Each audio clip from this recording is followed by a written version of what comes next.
the main chord thing came about. For me, it's just like an electric jolt. The real ugly side of humanity, and their music sounds like it. I always wanted to be a band that was approachable to people, that was just regular ass people. Yo, what's up? So before I start this episode, I want to bring up two really good friends of mine that I've met along the way.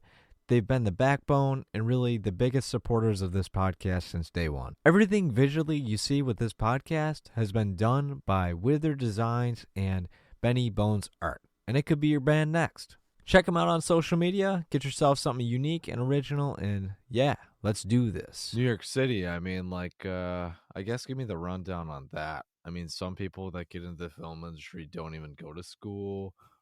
Some people do go to school. I mean, shoot me with, maybe some like benefits of what you've, knowledge that you took from that, Yeah, that's actually a great question, because so I'm originally from rural South Carolina, where there wasn't a whole lot of like filmmaking schools available. I mean, there was the Savannah School of Art and Design, where I knew some photography students were from, and you could get into doing some video work in Columbia, South Carolina, which was the nearest big city to me. But I really had an itch to be like an independent filmmaker and make Right.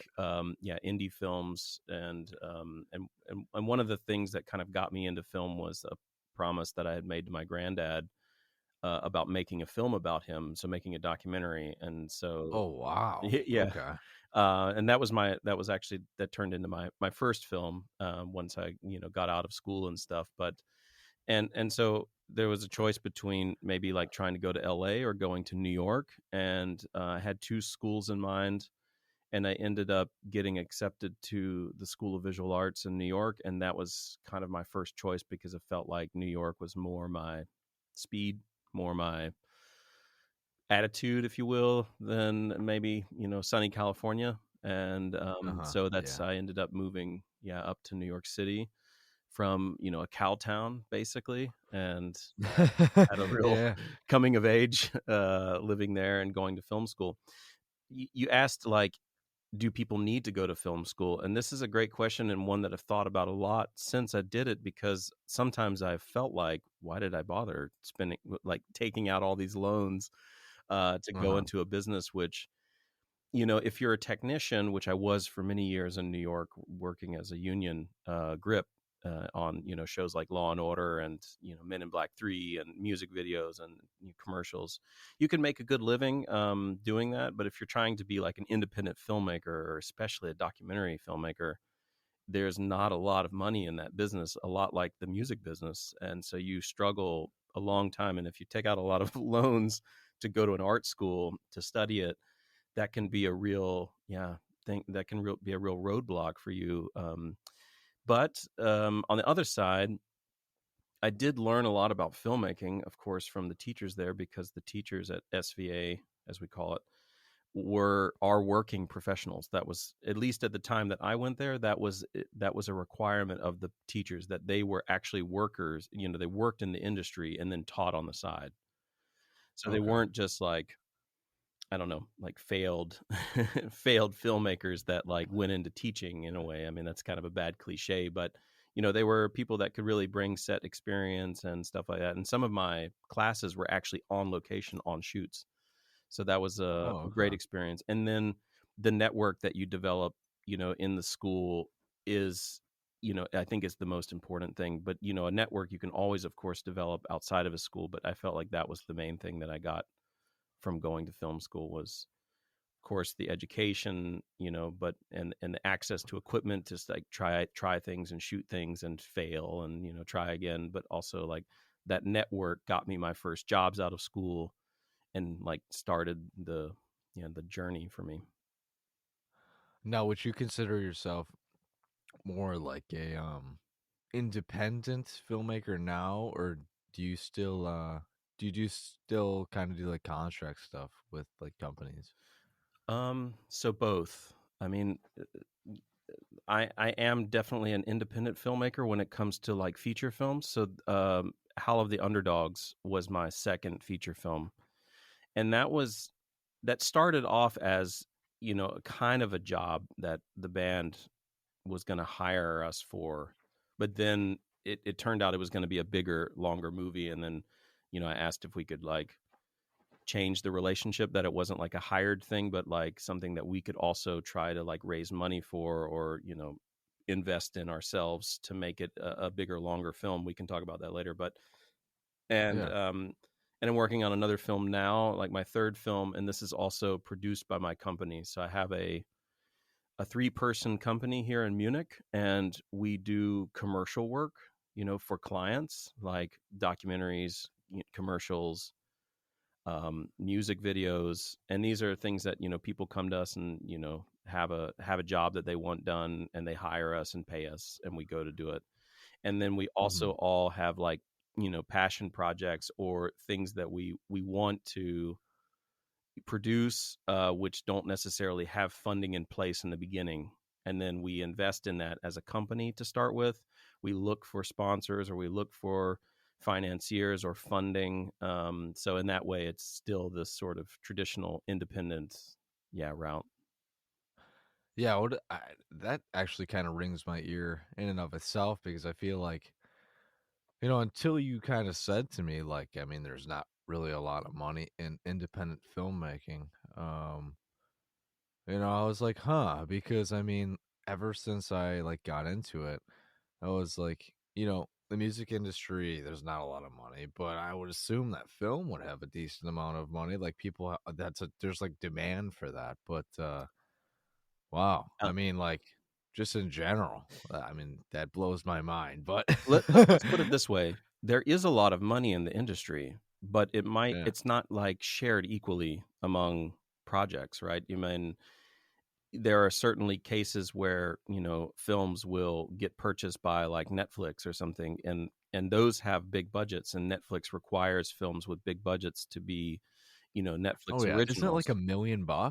I, Isn't it like, I think that's maybe on the low end, actually, for even for oh documentary, shit? like Okay, and when it comes to like music documentaries, I actually listened to your episode with the fellow from Banger, and he was talking about how Banger like tries to make metal documentaries, but it's not so easy to get funding for them.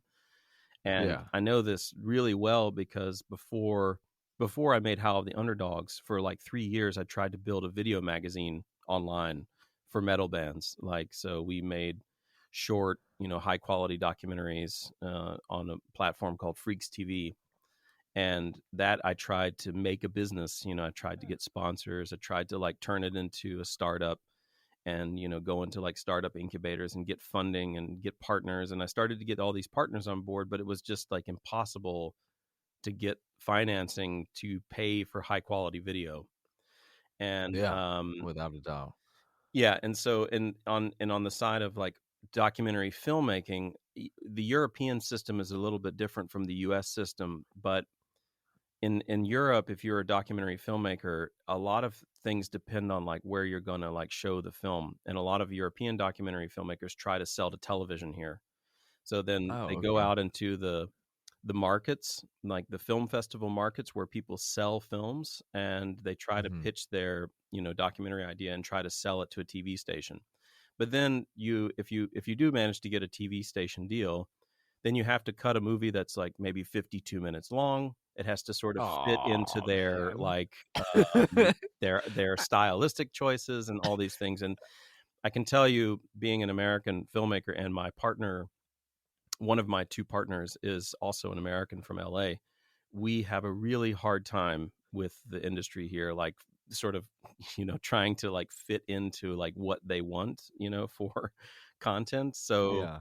we've stuck with the independent route. It doesn't mean you can't make money at some point, but I mean, with independent film and independent documentary, I learned like back in 2012 in New York, I went to a market there called the IFP Film Week, which I think has a different Okay. name now.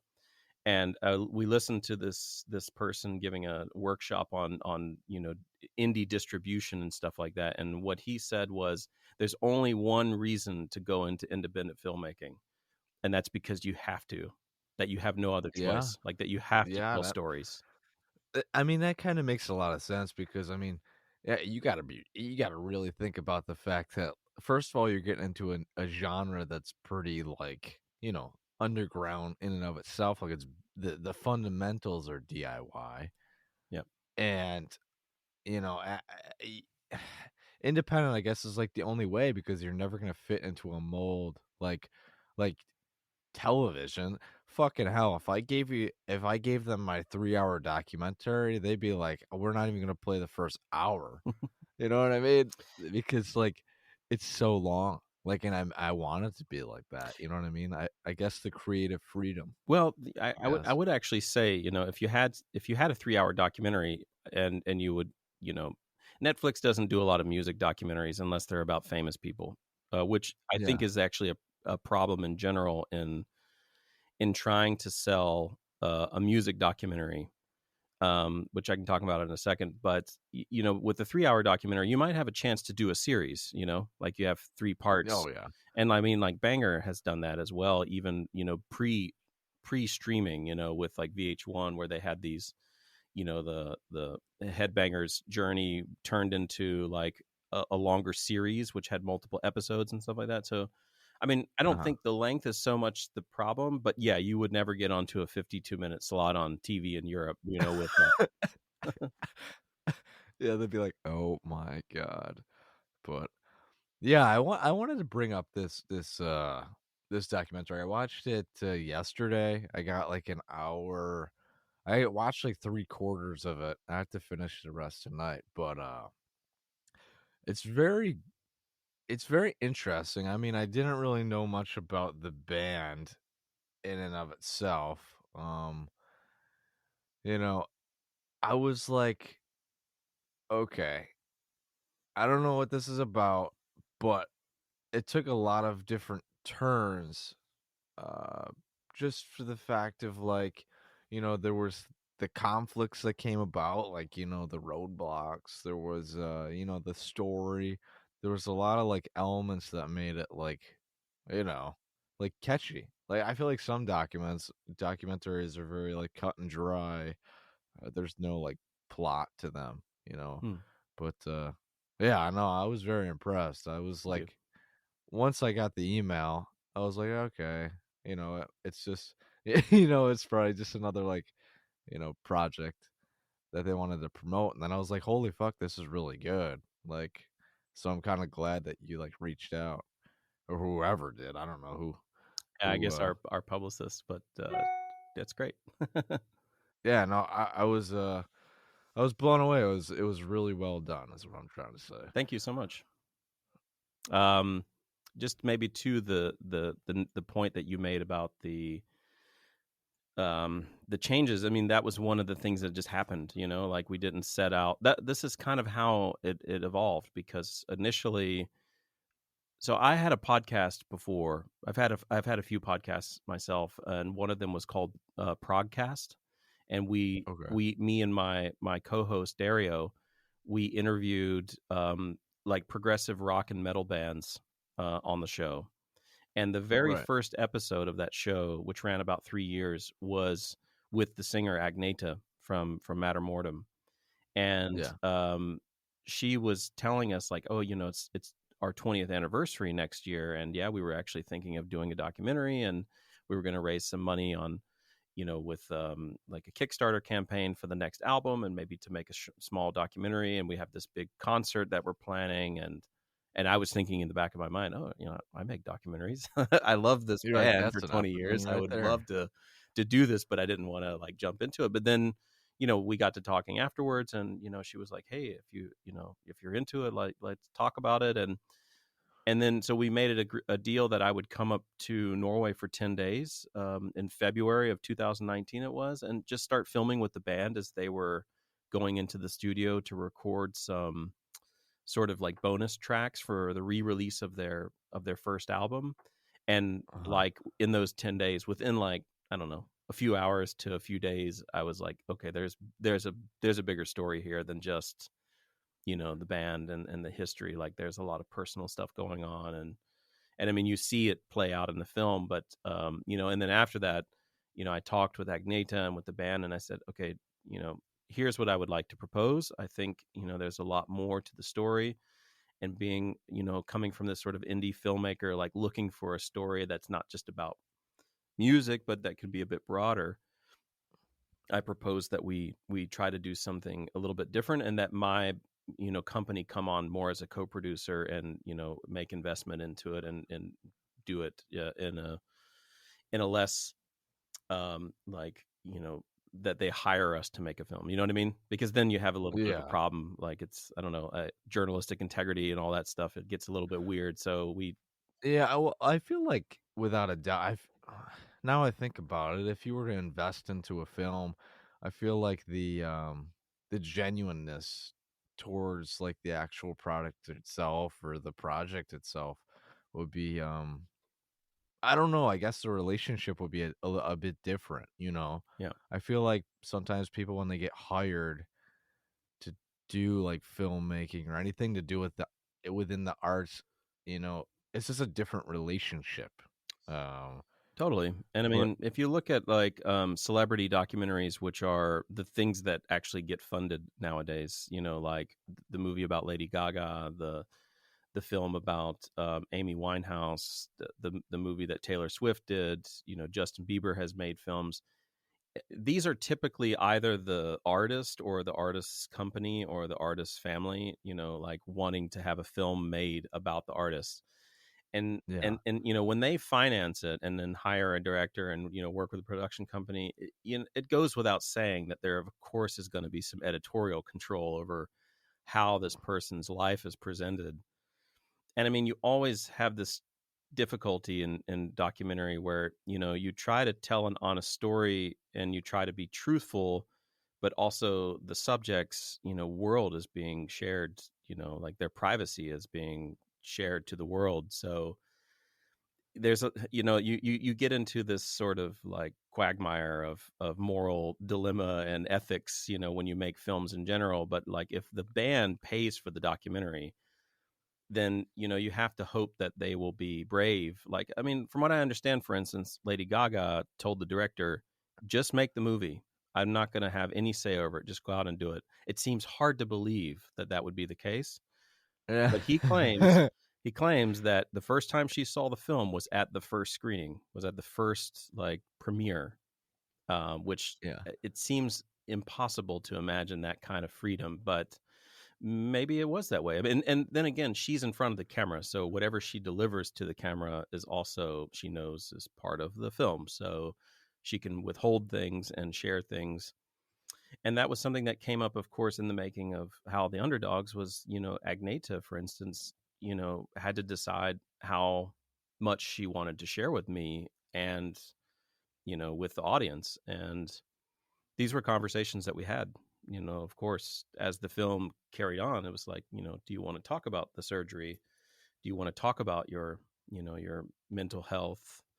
To the other band members, do you want to talk about, their mental health and stuff? I mean, these are, of course, very touchy Oh yeah. subjects that, Especially if it's like a, a 20-year anniversary, like the monumental point of a band, like putting it all out there, mhm, like but I think that's really important though, because I mean, a lot of the documentaries you see about music, I mean, at least the one I just did. Now I think about it, I mean, like I didn't really touch base on like emotions.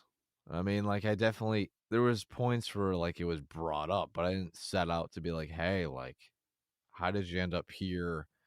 So like I guess what I'm trying to say is like emotions, I guess sometimes is a really touchy subject, mhm. especially when people have a camera like on them. Yep. I Um, mean, that's something that happens as well, that if you, I mean, if you're just interviewing like, 100 bands, and you're just, you've got like 20 minutes with each member, you don't have time to like go deeper and to get to know them and for them to get to trust you. But with yeah, like a story like the Matter Mortem story, I spent, months with them in a way, over time, and just hung around, and a lot of it I shot alone. I didn't take, right. for some of the bigger interviews, we had a team, But for a lot of the sort of fly on the wall stuff, it was literally just me with a small camera package, sitting in the corner, without, trying to be inconspicuous.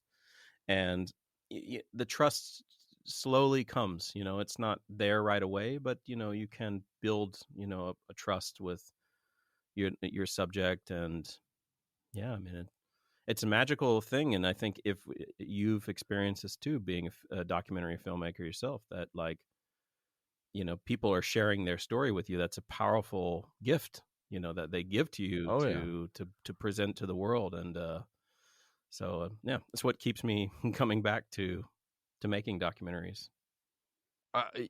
Like it's definitely different, man. I've definitely hit like many surfaces within the music industry. Like I've done like zines, I've done photography, I've done this podcast, I've been a musician, but there's just something special about I guess delivering a story like nobody has ever done before. I mean, documentaries I feel like are super interesting just because I mean you're always gonna have the big ones, the grind, Mhm. uh, Slave to the Grind, the Napalm Death Yeah. documentary, um, Some kind of monster. the head, yeah, yeah, exactly, some kind of monster, uh, you know, it, the Unlocking the Truth documentary that's on Netflix, Yep. the New York City band, Yep.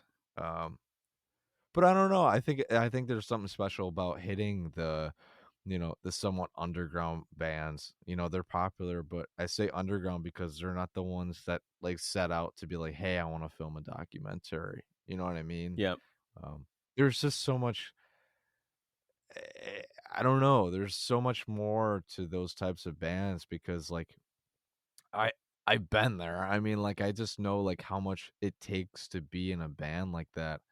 And I feel like once you get to the point of the Metallicas, I mean, there's a story, but you know, Yeah, watching people like fly around in their private jet, yeah, it's like not yeah, it's not it's like relatable. it's like they're doing a documentary and they're like, yeah, we used to have a bad like 40 years ago, but now we fly a jet. It's like, okay, well that story is pretty cool, Right. but like I want to see the people that were like grinding. You Yeah. know what I mean? I mean, a Like great working. example is the Anvil film, because that was like a film really about, a band that didn't succeed, at the time of making the film, and then had some success. And, it's a little bit like the success is in the journey cliche, but that was one of those films that just captured like a really broad audience. Even if it was about a sort of, somewhat obscure metal band from the 80s. Yeah.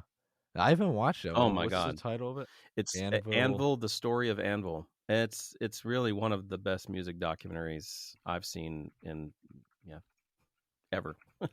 So I guess I wanna circle back to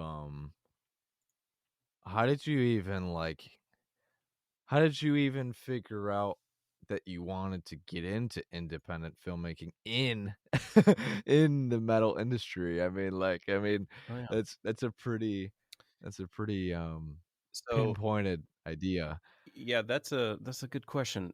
So this was like another like, life sort of hands you things, like, and you go with it. So as I mentioned before, I went to film school because I wanted to make independent films. I wanted to like write scripts and make, like low budget feature films, like Uh-huh. dramas, like modern day dramas and stuff, and maybe eventually like historical, films with the big budget and stuff like that. But I made this documentary about my grandfather, which is called The Dragons of Jim Green, by the way, if anybody wants to Yeah, look it I'm up. gonna have It's to honestly, I haven't watched it one. I just watched the music one. yeah, check it out. It's totally different. It's not about music at all. But Is it on YouTube? yeah, it's actually on YouTube. You can watch the whole thing The for free. story It's called The Dragons of Jim Green. And of Jim Green. and Okay. so that was my first foray into documentary filmmaking, although my mentor in college, Manny Kirshheimer, is actually a documentarian. So I Okay. somehow had this influence from him, and I started making this documentary. And when I finished it, I had just moved to Germany. I had left. I had basically given up on my plans to like write scripts and make films because that would have been a lot easier to stay in the New York area and do that. And I had a bigger network there, and I had a film that I was trying to make for like 7 years. I tried to get this film made, and I just couldn't like get the money together and stuff. But so when I came to Germany, I wasn't in New York anymore, so I couldn't make these stories like that I had imagined. And I was like an expat here and didn't know the culture and stuff like that. So in order to even make friends, I'm a bass player myself, and Oh, I okay. like saw that a metal band was looking for a bass player.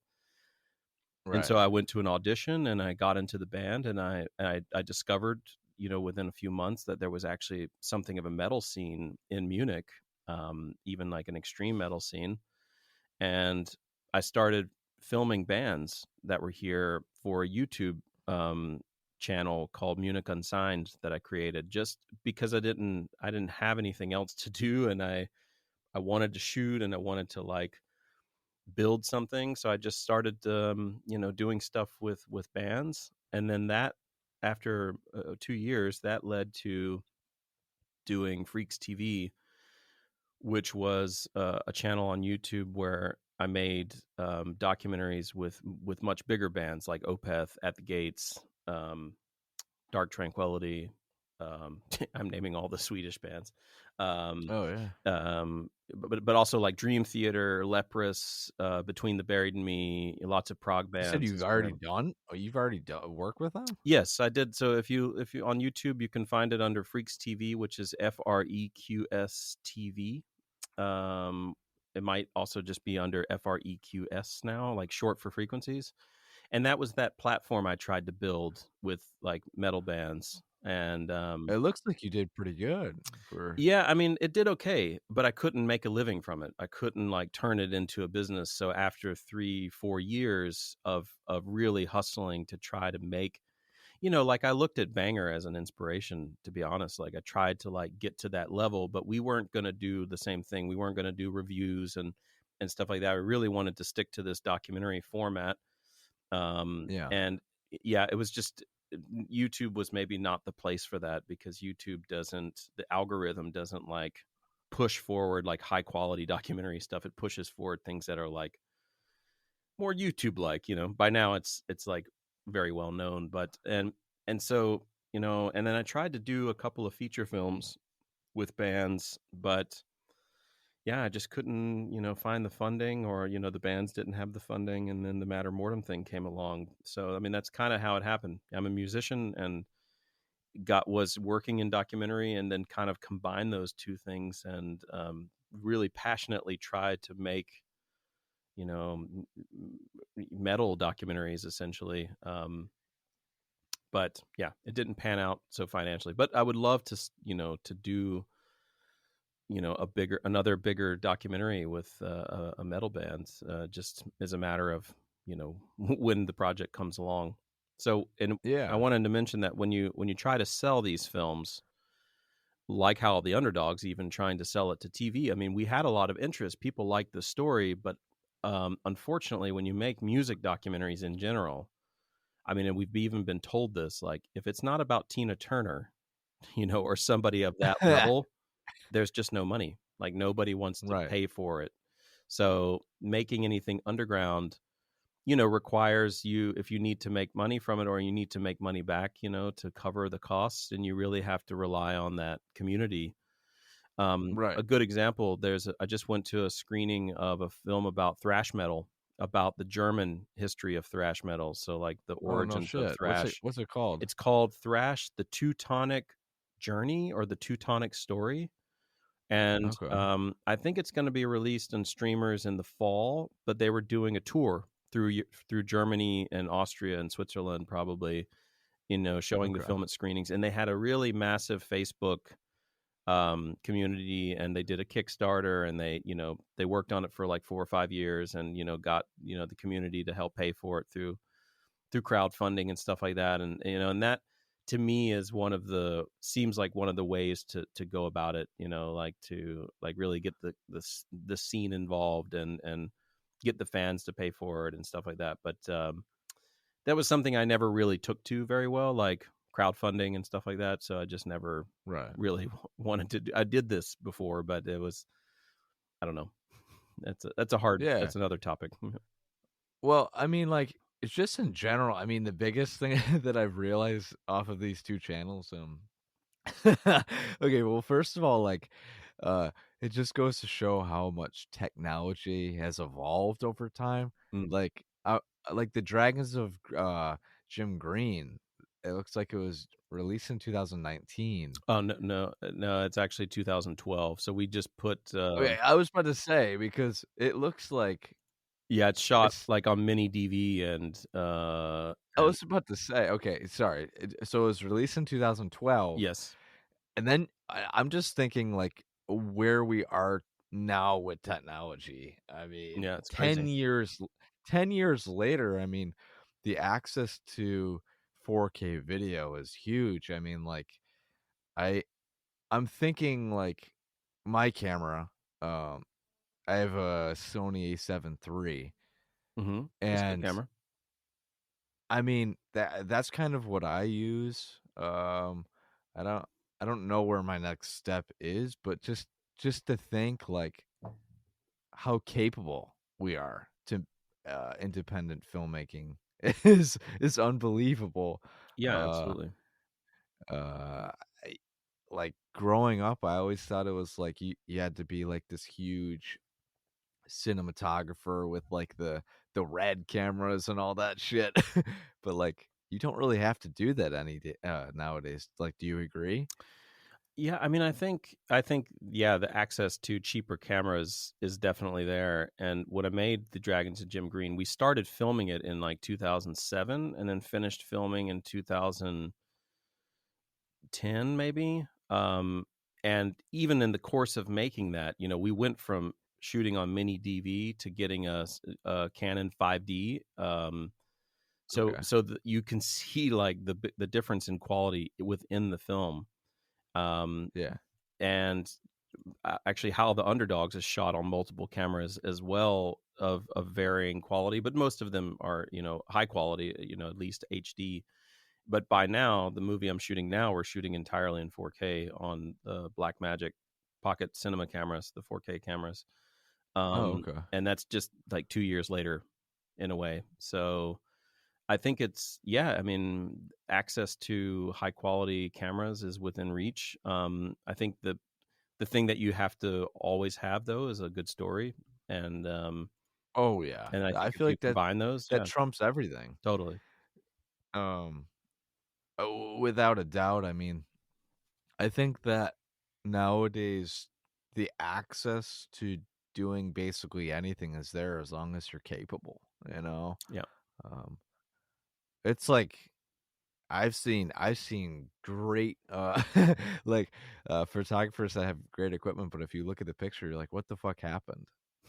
Uh, but I could say that for myself because like I would look at, things that I've done in the past and I'm like, what the fuck? Like I just wasn't capable. Like I just didn't understand. I still am learning every single day, but like um it's just it's just crazy to me to think like where technology is right now.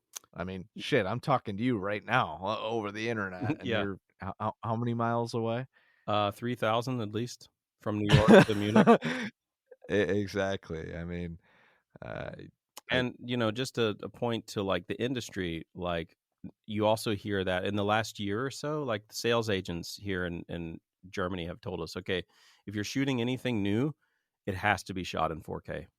The TV yeah, stations won't buy anything that's not 4K. Like HD was okay for a while, like you know, 2K or even 1080 was okay for a while, but now the streamers, it has to be 4K now. So that's why we started yeah. shooting the new film A- on 4K.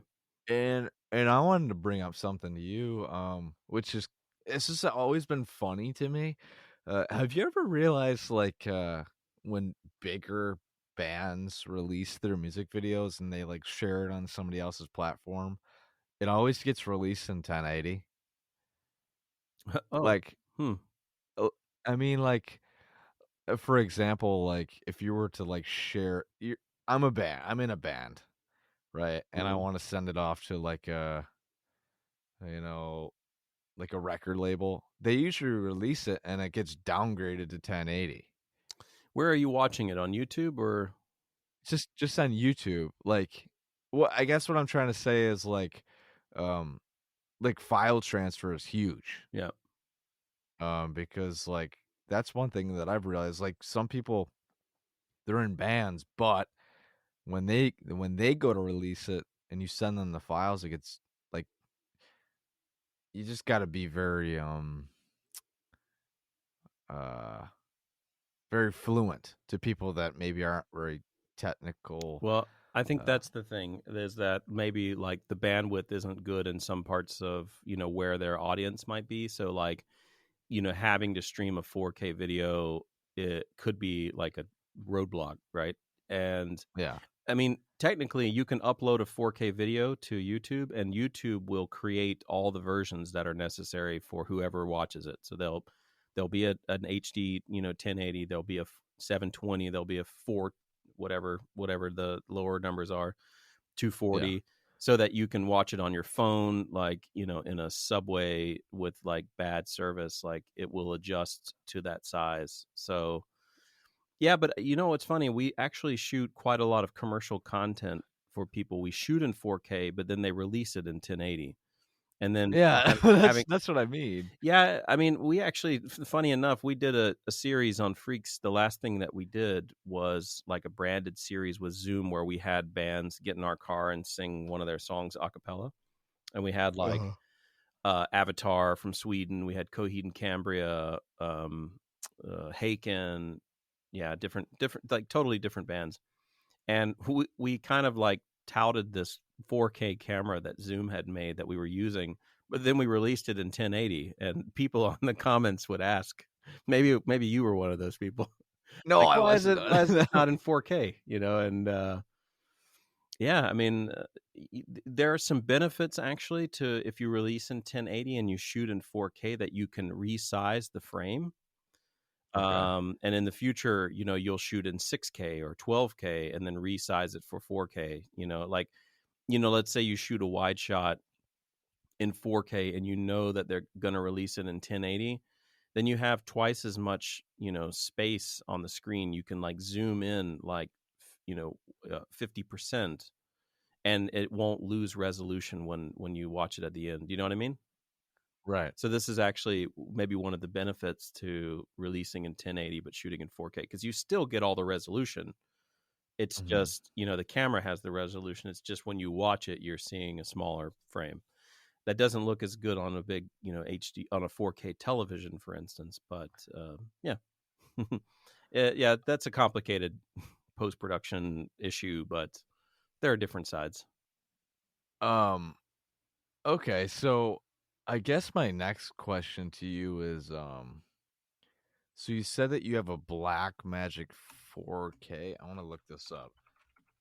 Yeah, it's the Blackmagic Pocket Cinema 4K.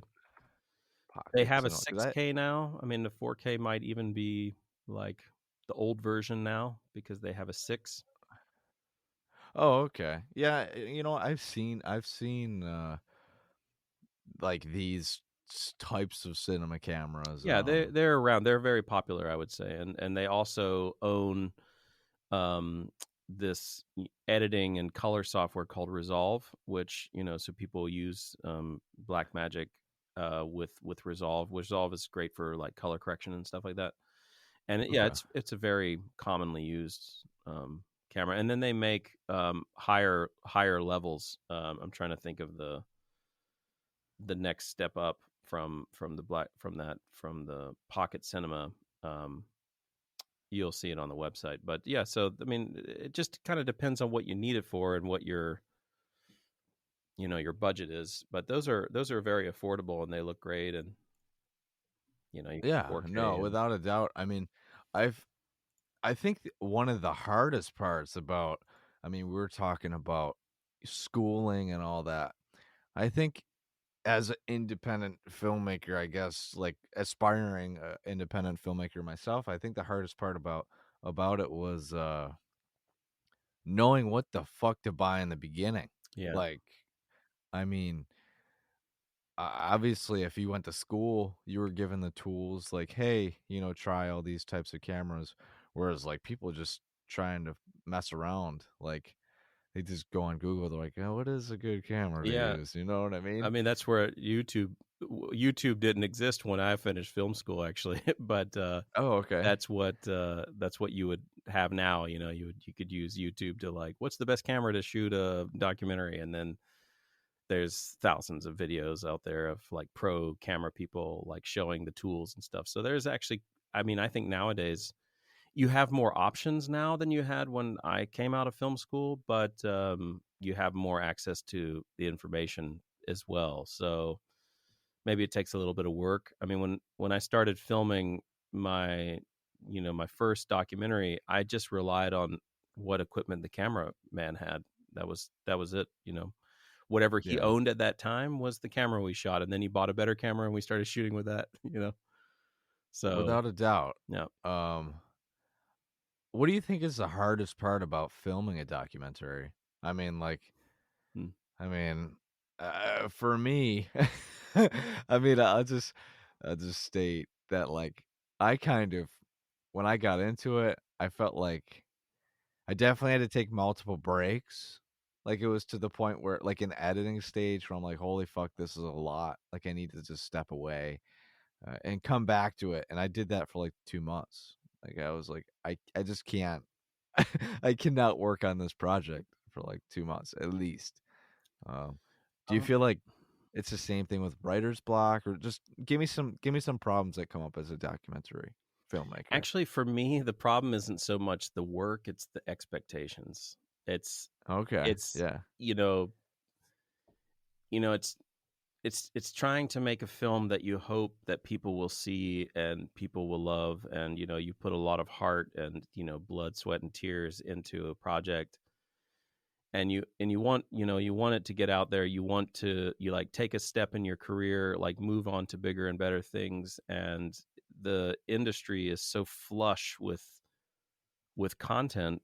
There's so many more yeah, places for content, but there's also so many content creators now that exactly. it's very difficult to like make noise, to like get people interested in your project. And so the thing that you make that you think is like the best movie ever made of all time, you know sharing that with people and getting people to like it and run with it. I think that expectation is maybe the hardest part of filmmaking.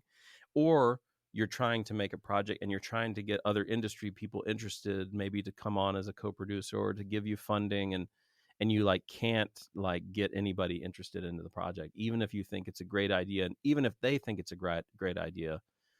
There are just so many factors involved. So for me, the easy part and maybe the fun part is shooting and editing, because the Okay, process of doing the thing is like the purest part for me and the one that comes the most natural. And it's also, I've been doing that process for 20 years now. So I think that part is like the fun part. The hard part to me is really the whenever it involves anybody outside of my inner circle.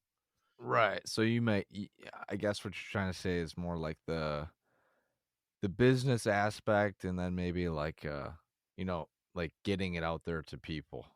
Yeah, and it can even be the subject. Like if I'm trying to make a documentary about a particular subject, or I'm trying to reach out to those people or that band or whatever, and saying, hey, documentaries are like a really great tool, and you could benefit from it. Like trying to get somebody, like management or something, like into the idea. These are the things that can be really, trying and frustrating when you think you could do something great. And yeah, but then on the other side, trying to get funding for it, when you are doing a project, or then trying to sell it later when it's done, all these things I think are the really hard part of documentary making or indie Uh, filmmaking. And And I luckily, feel yeah, like, go ahead. and now I think about it, like maybe the hardest part. I mean, the one I released was fully free. I mean, I just did it as a learning opportunity. I didn't know how to film shit before I got into mine. And now you do. Yeah, and I mean, maybe just the fact of like underselling your skills, man. Like, I mean, obviously you went to school, so I mean, there's a lot more knowledge that you know, but like I feel like as artists in general, um, you sometimes get in this rut where you're like, like what is my time worth?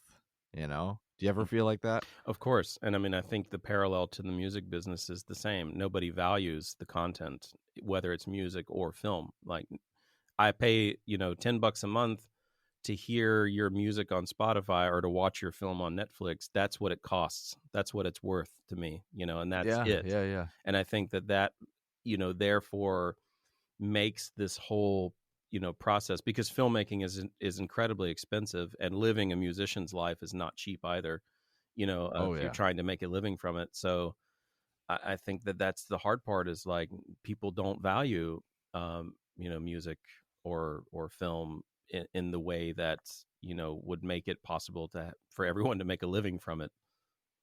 So do you currently, like, is your full-time gig a filmmaker, or do you have like a side hustle? No, the company that I mentioned before, the one that makes the films, Uh-huh. the big long films, but also the commercial films, we make money from the commercial films. Oh, okay. So we work for the man, to make, yeah, commercial films for products, or, book trailers, or, different things. And although I have to say we're very strict about who we work with. We have like kind of high, lofty ideas about, what kind of companies we'll work for, yeah, and stuff. So we try to be very picky about, who we're advertising for in that way. But Right. we basically finance, our filmmaking endeavors, our passion projects, through the work of the company. But that's taken a long time to get to this place where I have that.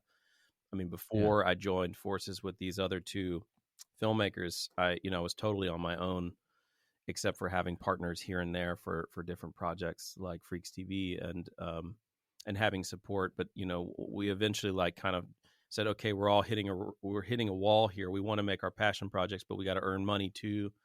So we like joined forces and said, okay, let's, one half of the company is commercial. We'll try to get the bills paid.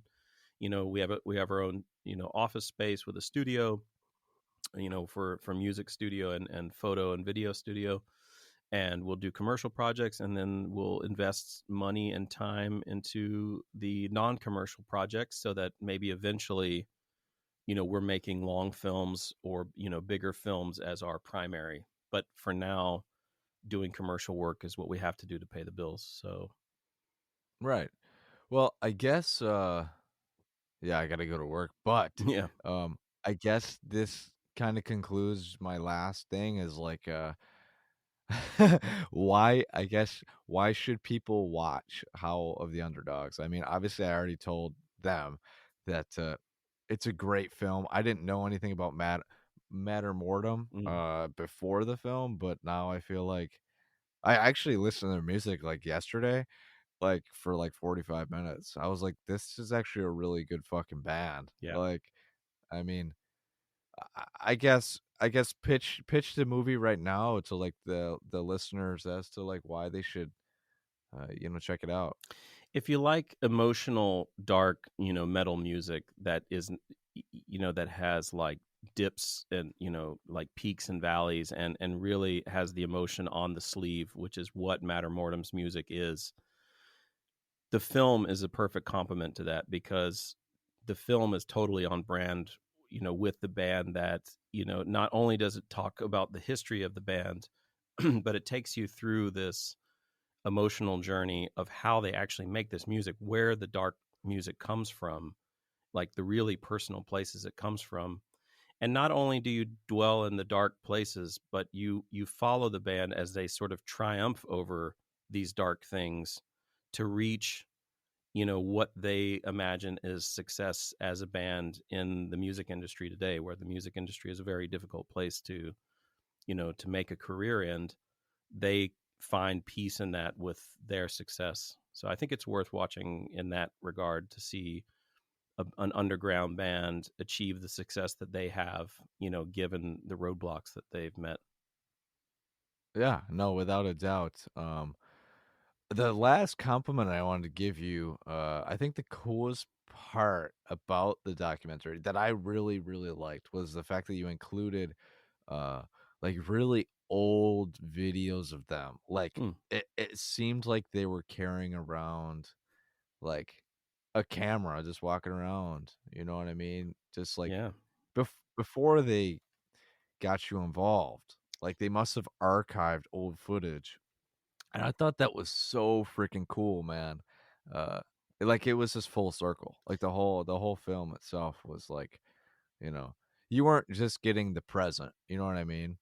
Yeah. Um I mean, that's because like I mean like my film it was all like in the present. Like that day I filmed the interview, I filmed the show. You know what I mean? mm. Um and that's what I really liked. It was the full thing was like full circle. Well, we had the time for that, and the band was really meticulous about shooting their whole career and saving it, Yeah. And then when it came time to using it, they actually like cataloged everything. BP, the guitar player, like made me an Excel spreadsheet. Like tape one includes this material, and tape one includes this material. So I had That's so hundreds of cool. hours of footage, but it was very well organized, and I was able to implement it into the film, in a logical way. And I mean, that speaks to them, for having documented for caring about their band and documenting their band over the years, that we could also Yeah. include that. And of course, for Eh, the fans, it's great because they've never been a very visual band in the sense that they've had a ton of music videos or a ton of people making films about them. They've been relatively mysterious, and so that they have all this personal material, is a real treat for the band member, for the fans of the band.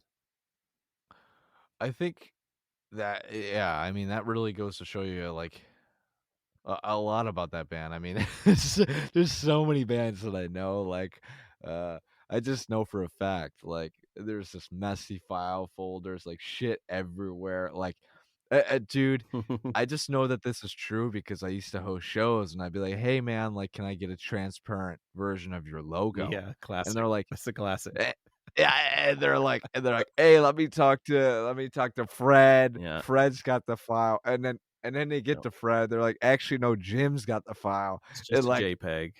Yeah, yeah.